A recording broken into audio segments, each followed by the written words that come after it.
સ્વાગત દર્શક મિત્રો, આપનું વિશેષ રજૂઆતમાં હું યશ ભટ્ટ આપની સાથે ટેક્સ કેપિટલમાં આપને ટેક્સને લગતા મૂંઝવતા સવાલોના જવાબો સરળ ભાષામાં અમે સતત આપતા આવ્યા છીએ. આઈટીઆરની સિઝન અત્યારે ફિલહાલ, અને આવી સ્થિતિમાં આઈટીઆર 1, 2 બંને ઓલ્ડ અને ન્યૂ રિજીમમાં આપણે સમજ્યા. આ પહેલાં આપણે આઈટીઆર 3 પણ ઓલ્ડ અને ન્યૂ રિજીમ પ્રમાણે સરખી રીતે સમજ્યા, અને ફોર્મમાં શું ડિટેલ્સ કઈ રીતે ફિલઅપ કરવી, કઈ રીતે ફિલઅપ કરવી તે પણ આપણે સમજ્યા. હવે આજે આપણે દર્શક મિત્રો સમજવાના છીએ આઈટીઆર 4. આ ફોર્મ કોના માટે છે, કોણે ભરવું જોઈએ તે ડિટેલ્સ જાણીએ. ફરી એકવાર આપણને સમજાવવા માટે જોડાઈ રહ્યા છે સીએ જીતેન ત્રિવેદી, જેઓ પાર્ટનર છે JKSS એન્ડ એસોસિએટ્સના, અને સાથે તેઓ પ્રેસિડેન્ટ છે જે ઇન્ટરનેશનલ અને ડાયરેક્ટ ટેક્સની સબ કમિટી છે અમદાવાદ ચેપ્ટરના. સર, વન્સ અગેન ખૂબ ખૂબ સ્વાગત. તો આપણે આઈટીઆર 3 સુધી તો અત્યાર સુધીમાં સર સમજ્યા છીએ, એટલે આઈટીઆર 4 પહેલા તો કોના માટે છે, કોને લાગુ પડે છે એ સમજીએ, અને ત્યારબાદ તેની પ્રક્રિયા પણ સમજીએ. સાચી વાત છે યશભાઈ. આપણે આઈટીઆર 3 જે બહુ જ લાંબુ આઈટીઆર છે, જે પોતાના બુક્સ ઓફ અકાઉન્ટ્સ મેન્ટેન કરે છે બિઝનેસ એન્ડ પ્રોફેશનમાં જે લોકો છે એ લોકોને એપ્લિકેબલ થતો હોય છે. અને વાત જ્યારે આપણે આઈટીઆર 4ની કરીએ તો આઈટીઆર 4 પણ બિઝનેસ અને પ્રોફેશનમાં જે લોકો ધંધો કરી રહ્યા છે અથવા પ્રોફેશનલ છે એ લોકોને જ એપ્લિકેબલ થાય છે. ફરક નાનકડો એટલો છે કે કાં તો એમનું જે ટર્નઓવર છે એ 3 કરોડથી ઓછું છે ફોર બિઝનેસ, અને જો એ પ્રોફેશનમાં છે તો એમનું ટર્નઓવર 75 લાખથી ઓછું છે.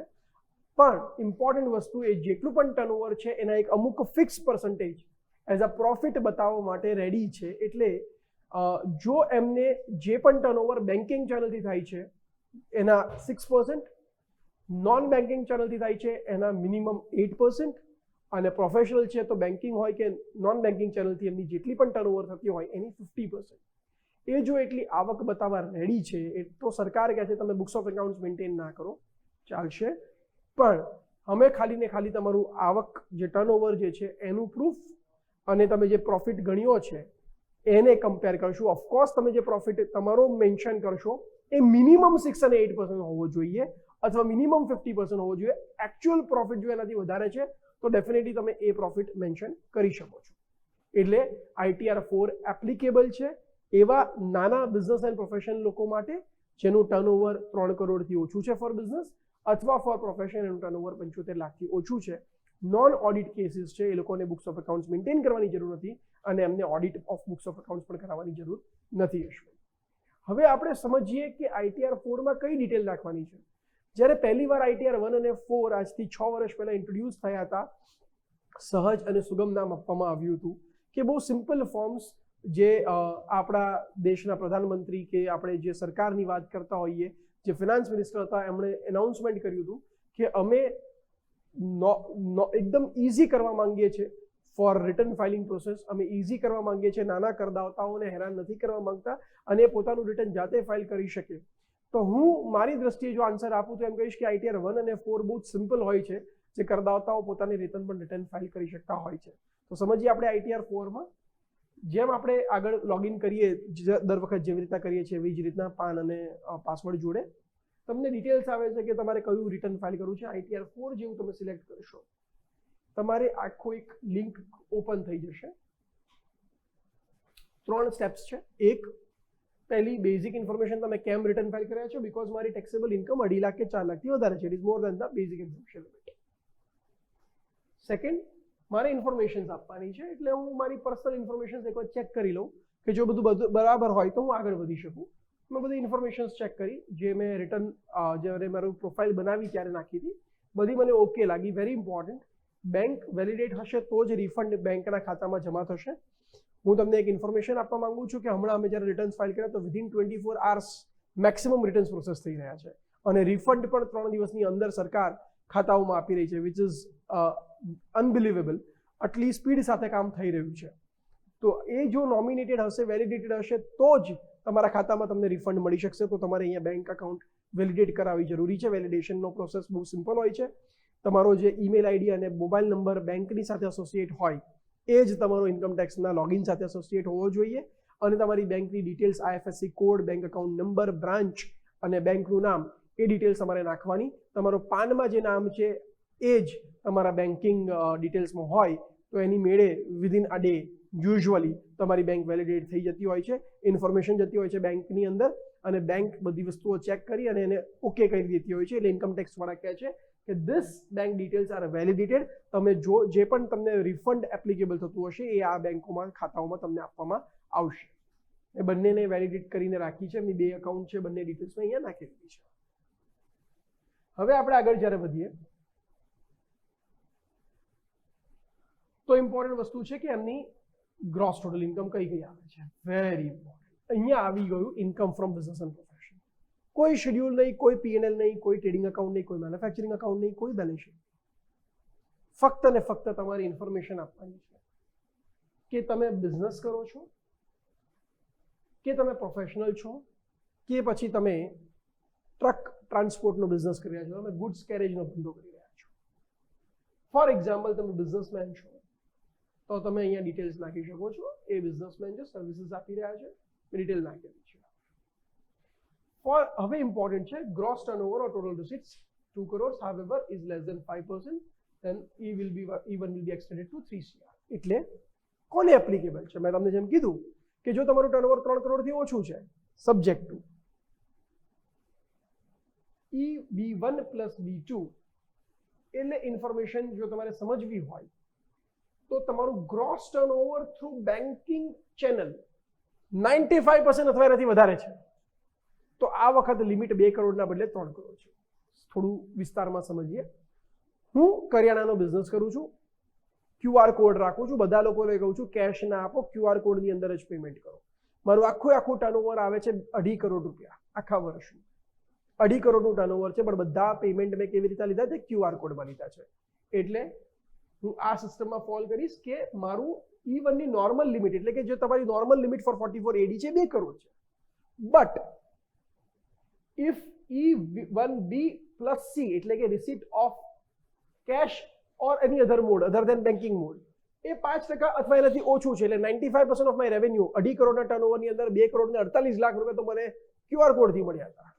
તો it is definitely more than 95%. In that case મારી જે લિમિટ છે એ 3 કરોડ થશે, એટલે હું અપ ટુ 3 CR પણ 44 AD માટે એલિજિબલ થઈશ. ચેન્જ કરી દઉં સિનારીઓ. 2.5 કરોડમાંથી મને ફક્ત ને ફક્ત 2 કરોડ 20 લાખ રૂપિયા, 2.5 કરોડમાંથી 2 કરોડ ને 20 લાખ રૂપિયા મને QR કોડથી મળ્યા હતા કે બેન્કિંગ ચેક વગેરેથી મળ્યા હતા. 30 લાખ રૂપિયા કેશમાં મળ્યા હતા. 2.5 કરોડની સામે જ્યારે હું 30 લાખની વેલ્યુએશન મૂકીશ તો એ લગભગ એપ્રોક્સિમેટલી 12% થશે. બીકોઝ ઇટ ઇઝ મોર દેન 5%, હું 44 AD માં નહીં જઈ શકું, હું ITR 4 ફાઇલ નહીં કરી શકું. મારે બેક ટુ ITR 3 જવું પડશે, મારે બુક્સ ઓફ એકાઉન્ટ્સ મેન્ટેન કરવી પડશે, મારે દરેક ડિટેલ આપવી પડશે સરકારને. એટલે સરકારે લિમિટ 2 કરોડથી 3 કરોડ જરૂર કરી છે, પણ ત્યારે જ કરી છે જો તમે મેક્સિમમ ફંડ્સ, એટલે કે 95% ઓર મોર અમાઉન્ટ ઓફ ધ ટર્નઓવર તમે બેન્કિંગ ચેનલથી લો છો. એટલે સરકાર જે કેશ ઇકોનોમીને ઓછો કરવાનો પ્રયત્ન કરી અને ડિજિટલ ઇકોનોમીને વધારવાનો પ્રયત્ન કરી રહ્યા છે, જો તમે એમાં સરકારને હેલ્પ કરી રહ્યા છો તો સરકારે તમને છૂટ આપી છે કે તમે ITR 4 ફાઇલ કરશો even if your turnover is less than or equal to 3 CR. Up to 3 crore રૂપિયા જો તમારું ટર્નઓવર છે તમે ITR 4 માં જઈ શકશો. આ ઇમ્પોર્ટન્ટ ચેન્જ છે જે ગયા વખતથી સરકાર લાવી છે. મારા કેસમાં એમનું કેશનું ટર્નઓવર ખાલી ને ખાલી 2 લાખ રૂપિયા છે અને લેટ્સ સે એમનું ચેકથી ટર્નઓવર 95,50,000 છે. હવે ઇમ્પોર્ટન્ટ, મારે મારો પ્રોફિટનો પર્સન્ટેજ 6% ઓફ E1, બેન્કિંગ ચેનલથી મારું જે પણ ટર્નઓવર થાય છે એના 6% અથવા એનાથી વધારે. હવે મને ખબર છે કે હું નોર્મલી 8% પ્રોફિટ મારો રહે છે ટર્નઓવરનો, તો હું 6% ના બતાવું અને મારો જે એકચ્યુઅલ પ્રોફિટ છે એ બતાવું. પણ જો મને લાગે છે કે ના હું તો 3 કે 4% જ ધંધો કરું છું, તો સરકાર કહે છે ને તમારે પ્રેઝન્ટિવ ટેક્સેશનમાં રિટર્ન ફાઇલ કરવું હોય તો minimum income that you have to declare of your turnover, જે તમારી ઇન્કમને ડિક્લેર કરવાની છે, ઇટ શુડ બી 6%. અમારા કેસમાં 8% છે. 98,50,000 જ્યારે અમે 8% કરીએ છીએ ત્યારે એપ્રોક્સિમેટલી 7,88,000 આન્સર આવે છે. એટલે 7,88,000. કેશમાં જે ટર્નઓવર થયું 2 લાખ, એમાં અમારો પ્રોફિટ પર્સન્ટેજ એપ્રોક્સિમેટલી 8% જ રહે છે અને સરકારે પણ કીધું કે તમારે મિનિમમ 8% બતાવવાનો રહેશે, એટલે થઈ ગયું 8,04,000. આ સૌથી ઇમ્પોર્ટન્ટ પોઈન્ટ છે બિઝનેસ પ્રોફેશનની અંદર. તમારે બાયફર્કેશન આપવાનું છે બિઝનેસની અંદર કે તમારું કેશનું ટર્નઓવર કેટલું છે અને તમારું ચેકનું ટર્નઓવર કેટલું છે, એટલે કે બેન્કિંગ ચેનલનું ટર્નઓવર કેટલું છે. નંબર 2, તમારે પ્રોફિટનું બાયફર્કેશન પણ અલગ અલગ આપવાનું છે. ચેકના ટર્નઓવર, બેન્કિંગ ચેનલના ટર્નઓવરના 6% અથવા એનાથી વધારે, કેશના ટર્નઓવરના 8 અથવા એનાથી વધારે. જેવી આપણે ઇન્ફોર્મેશન આપી, મેં સેવ કરી, એટલે મારી ઇન્કમ અંડર બિઝનેસ અહીંયા આવી ચૂકી છે. We have pre-filled few details from your last return. You are required to provide details to consider business and profession. તમારે બીજી કોઈ ડિટેલ આપવી પડે, તમારે ચેક કરવી હોય તો તમે કરી શકો છો. આપણે ઇન્ફોર્મેશન મૂકી દીધી. ઇન્કમ ફ્રોમ સેલરી, મેં તમને જેમ કીધું કે પ્રાઇવેટ જોબમાં કામ કરે છે. લેટ્સ અઝ્યુમ એમની સેલરી થાય છે 2,40,000 રૂપિયા. તમારું હાઉસિંગ પ્રોપર્ટીમાંથી કોઈ આવક થતી હોય તો તમે અહીંયા લખી શકો છો. જો કોઈ આવક નથી થતી તો તમે આગળ વધી શકો છો. એટલે અત્યારે બેઝિક આપણે એવું સમજ્યા કે જ્યારે આપણે બિઝનેસ પ્રોફેશનની ઇન્કમ લખવાની છે અંદર ITR 4 તો ક્યારે એપ્લિકેબલ થાય છે, અને એની કોઈ સેલરી કે કોઈ જેવી આવક હોય તો નોર્મલી જેમ ITR 1, 2 અને 3 માં આપણે સમજ્યા હતા એ જ રીતે આપણે એ ડિટેલ્સ ભરવાની રહે છે. એમાં કોઈ જ ચેન્જ આવતો નથી. તો આ સાથે દર્શક મિત્રો એક નાનકડા વિરામનો સમય તો છે. બ્રેક લઈએ અને બ્રેક બાદ ફરી એકવાર આપણે ITR 4 ને ફોર્મને લઈને તમામ માહિતી જાણીશું.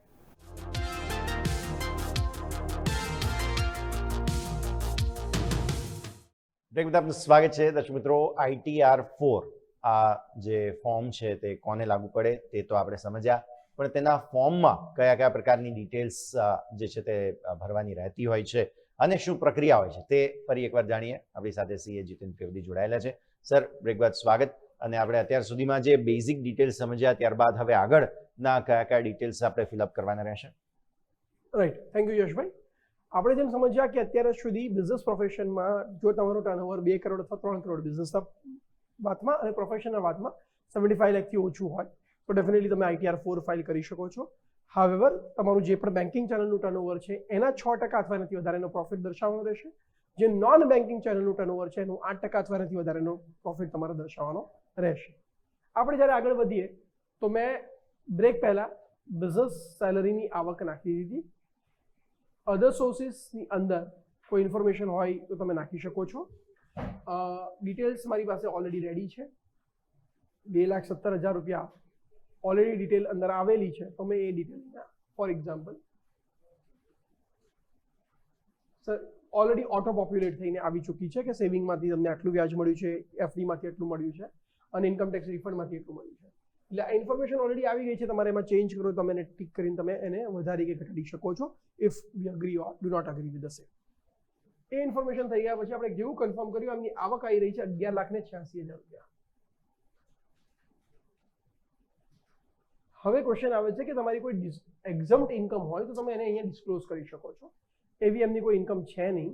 પણ સૌથી ઇમ્પોર્ટન્ટ વસ્તુ એ છે કે તમારે તમારા બિઝનેસના બેલેન્સ શીટના અમુક ડિસ્ક્લોઝર્સ, અમુક ઇન્ફોર્મેશન આપણે આપવાની રહે છે.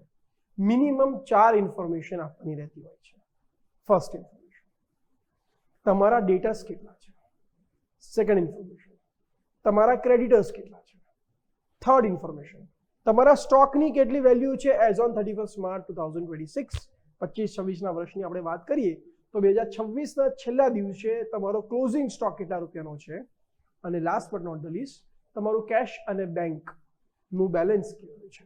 આ 4 ઇન્ફોર્મેશન અહીંયા ભરવાની રહેતી હોય છે. એનાથી વધારે ઇન્ફોર્મેશન તમારે આપવી છે તમે આપી શકો છો, પણ આ 4થી ઓછી ઇન્ફોર્મેશન તમે નહીં આપી શકો. આ 4 ઇન્ફોર્મેશન તમારે કમ્પલસરી ભરવાની રહે છે. બુક્સ ઓફ એકાઉન્ટ્સ મેન્ટેન નથી કરી રહ્યા, પણ જે બી વ્યક્તિ ધંધો કરતો એને ખબર તો હોય જ ને કે મારે કેટલા રૂપિયા લેવાના બાકી છે કે કેટલા રૂપિયા ચૂકવવાના બાકી છે. તો એ ઇન્ફોર્મેશન ક્યાંથી લેશે. કેશમાં કેટલું બેલેન્સ પડ્યું છે અને બેંકના ખાતામાં કેટલું બેલેન્સ છે એ બંનેને એડ કરીને કેશ અને બેંકનું બેલેન્સ લખશે. Last but not the least, છેલ્લું કે તમારો જે 31 માર્ચ એટલે કે ક્લોઝિંગ સ્ટોકની વેલ્યુ શું છે એ અમાઉન્ટ પણ તમારે દર્શાવવાની રહેશે. આનાથી વધારે ઇન્ફોર્મેશન તમે દર્શાવવા માંગો છો તમે ડેફિનેટલી દર્શાવી શકો છો.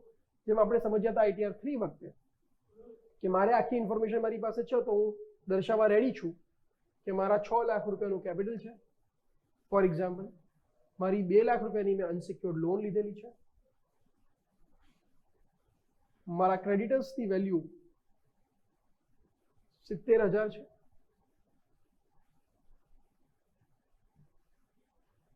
અને મારી કોઈ બીજી લાયબિલિટી જેમ કે પ્રોવિઝન હોય એ 30,000 છે, 9 લાખ થયા.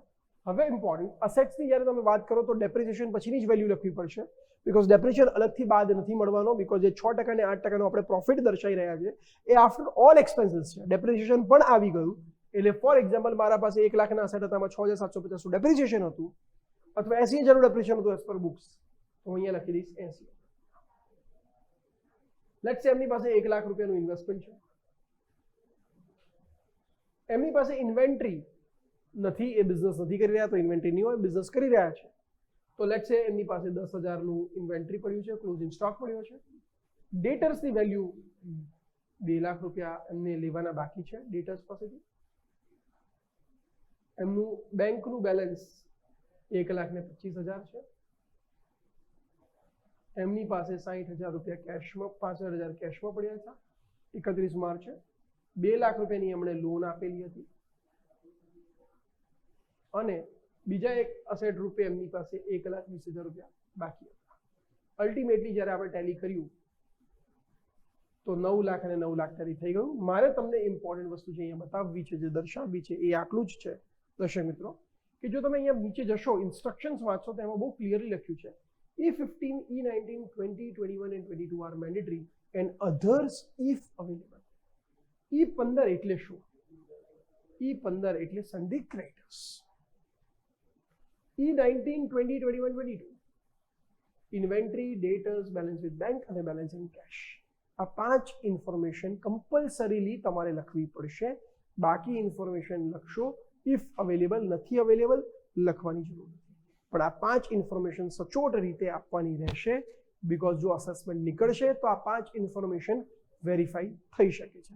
અહીંયા ભૂલ ના થાય એનું મેઇન ધ્યાન રાખવાનું જ આપણે રહેશે.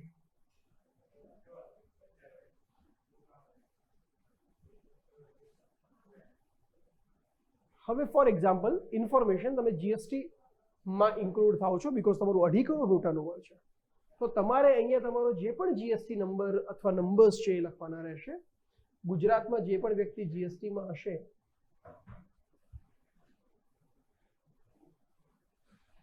ડેફિનેટલી એનો જીએસટી નંબર 24 થી શરૂ થતો હશે.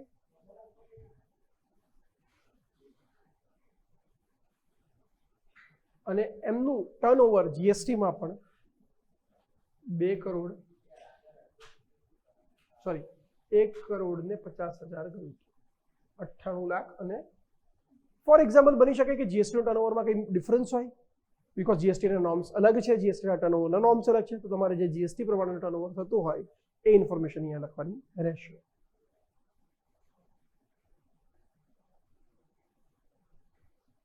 એ ડિટેલ્સ પણ આપી દીધી.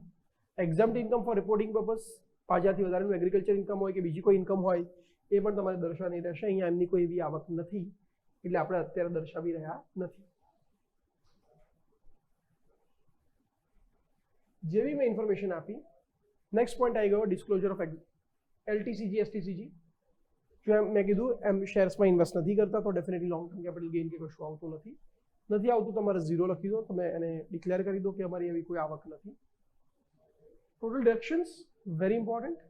અહીંયા હું ન્યૂ રેજીમમાં ગયો છું, એટલે ડેફિનેટલી ડિડક્શન્સ નહીં આવે, છતાં એમણે 2 ઓપ્શન આપ્યા છે, ATCCH અને ATCCD. હોય તો તમે આપો, નથી એટલે અમે આગળ વધી રહ્યા છીએ. અમારા કોઈ ડિડક્શન્સ નથી. એમણે 284 રૂપિયાનો ટેક્સ કયો આવી ગયો છે, TDS કોઈ ડિડક્ટ થયો હશે, અહીંયા આવી ગયો છે. આપણે કન્ફર્મેશન આપી દીધું કે ઠીક છે અમે એટલો ટેક્સ ભર્યો છે. અને ટોટલ ટેક્સની લાયબિલિટીનું કેલ્ક્યુલેશન થયું તો 11,86,529 રાઉન્ડેડ ઓફ, બીકોઝ આવક વેરાની અંદર નિયમ છે કે તમારી ઇન્કમ હંમેશા rounded of to the nearest 10 થતી હશે. એટલે જ્યારે 11,86,530 રૂપિયા થઈ, એના ઉપર જે ટેક્સ કેલ્ક્યુલેશન થયું 0 to 4 lakh, 4 lakh to 8 lakhના 5%, 8 લાખથી 11,86 ઉપર 10%, એપ્રોક્સિમેટલી 58,653 થયું. એટલા જ રૂપિયાનું રિબેટ મળી ગયું. કેમ? કારણ કે આવક 12 લાખથી ઓછી છે અને તમે ન્યૂ રેજીમમાં છો, આની અંદર કોઈ સ્પેશિયલ ઇન્કમ નથી, એટલે પૂરું 58,563 રૂપિયાનું આપણને રિબેટ મળી ગયું. અલ્ટિમેટલી મેં જેવું કન્ફર્મેશન આપ્યું હવે હું પ્રોસીડ કરીશ એટલે આધારવાળી લિંક ખોલી જશે, તમે આધાર નંબરની ડિટેલ નાખશો, ઓટીપી કરશો અને અલ્ટિમેટલી રિટર્ન ફાઇલ થઈ જશે. એટલે તમે સમજ્યા તો ITR 3માં જેટલી બધી ડિટેલ્સ આપણે નાખવી પડે છે એના કમ્પેરિઝનમાં આઈ થિંક અમે જે સમજીએ તો 1/4 કે 1/5 ટાઈમમાં 20 થી 25% સમયમાં જ આખું રિટર્ન ઇઝીલી પ્રિપેર થઈ જતું હોય છે. હવે સર પ્રશ્ન આવે કે સર અમે ઓલ્ડ રેજીમમાં જતા માંગતા હોઈએ તો, અમારે ઓલ્ડ રેજીમમાં જવું હોય તો ડેફિનેટલી તમારે જ્યારે ઓલ્ડ રેજીમમાં જવું છે તો જ્યારે તમે ફર્સ્ટ ઇન્ફોર્મેશન અહીંયા આપો છો એ ઇન્ફોર્મેશનની અંદર મેં એવું ચૂઝ કર્યું હતું કે મારે ઓપ્ટ આઉટ નથી કરવું, એટલે I don't want to opt out, એના બદલે મારે ઇન્ફોર્મેશન સિલેક્ટ કરવી પડશે કે હું ઓપ્ટ આઉટ કરી રહ્યો છું, I am opting out from the new regime. મારે ફોર્મ 10I જે પ્રીવિયસ યરમાં ભર્યું હોય અથવા આ વર્ષે ભર્યું હોય એની ડિટેલ નાખવાની રહેશે. જેવી હું એ ડિટેલ નાખીશ બાકીની ઇન્ફોર્મેશન આપણે જેમ કરી એમ જ કરવાની રહેશે, પણ બે ચેન્જીસ આવશે. ફર્સ્ટ, ફોર્મ 10I ની ડિટેલ નાખવાની આવશે અને સેકન્ડ, મારે જેટલા પણ ડિડક્શન્સ ક્લેમ કરવા છે બધા ડિડક્શન્સ અંડર 80C, 80D, 80E એ બધા જ કરવાના રહેશે. એ બધાની ડિટેલ નાખવાની રહેશે. એ ડિટેલની સાથે સાથે મેં તમને કીધું હતું કે તમે જે પણ ક્લેમ કરવા માંગો છો એની પ્રીમિયમની રિસીટ્સ, એના બેંક અકાઉન્ટ નંબર્સ, તમારી લોન ચાલતી હોય હાઉસિંગ લોન તો એનું ઇન્ટરેસ્ટનું certificate, loan account number, closing balance, એ ચેકલિસ્ટ આપણે સમજ્યા હતા ITR શરૂઆત કરતા પહેલા. એ બધી જ ડિટેલ તમારી પાસે હોવી જોઈએ અને એ બધી ડિટેલ નાખશો એટલે ડિડક્શન્સ આવી જશે. પછી પાછું કમ્પ્યુટેશન થશે એઝ પર ઓલ્ડ રેજીમ તમારા ટેક્સેશનનું, એ ટેક્સેશનનું રેજીમનું કેલ્ક્યુલેશન થઈ જાય. એના પછી તમે અલ્ટિમેટલી બાકી ઇન્ફોર્મેશન ભરી દેશો એટલે ગ્રોસ ટોટલ ઇન્કમ આવી જશે, ટેક્સ આવશે અને અલ્ટિમેટલી તમે નેક્સ્ટ ટેક્સનું કેલ્ક્યુલેશન થઈ જશે. એટલે ઓલ્ડ રેજીમમાં ફરક ખાલી એટલો આવશે કે ફોર્મ 10I ની ડિટેલ્સ અને અલ્ટિમેટલી તમારે ડિટેલ આવશે ફોર ધ ડિડક્શન્સ. એના સિવાય બાકી બધી જ પ્રોસેસ સેમ રહેશે અને અલ્ટિમેટલી આપણે ITR 1 અને 2 વખતે ઇઝીલી સમજી ગયા છીએ કે ઓલ્ડ રેજીમની અંદર આપણે કઈ કઈ ડિટેલ નાખવાની રહે છે. સેમ રીતે અહીંયા ડિટેલ નાખી અને આપણે પ્રોસીડ ફોર વેરિફિકેશન કરી શકશું. સો આ રીતે ITR 4 એકચ્યુઅલી ફાઇલ કરવું બહુ જ સરળ છે. Thank you so much. Right, તો ખૂબ જ સરળ રીતે આપણે દર્શક મિત્રો ફરી એકવાર સમજ્યા કે કઈ રીતે ITR 4ના ફોર્મમાં ડિટેલ શું શું હોય છે અને શું ધ્યાન પર રાખવું. વન્સ અગેન ખૂબ ખૂબ આભાર જીતેન સર, સમય ફાળવીને અમારી સાથે જોડાવા. હા સર, દર્શક મિત્રો આજના આ ખાસ એપિસોડમાં આપણે સમજ્યા છીએ અત્યાર સુધીમાં ઇન્કમટેક્સ રિટર્ન માટેની આ ખાસ સિરીઝમાં આપણે અલગ અલગ જે પ્રકારના ફોર્મ્સ છે તેની માહિતી મેળવી. આ સાથે જ આજના આ વિશેષ એપિસોડમાં હાલ બસ આટલું જ. મને યશના આપશો રજા. ફર્ધર અપડેટ્સ માટે સતત જોડાયેલા રહો ન્યૂઝ કેપિટલ માર્કેટ સાથે.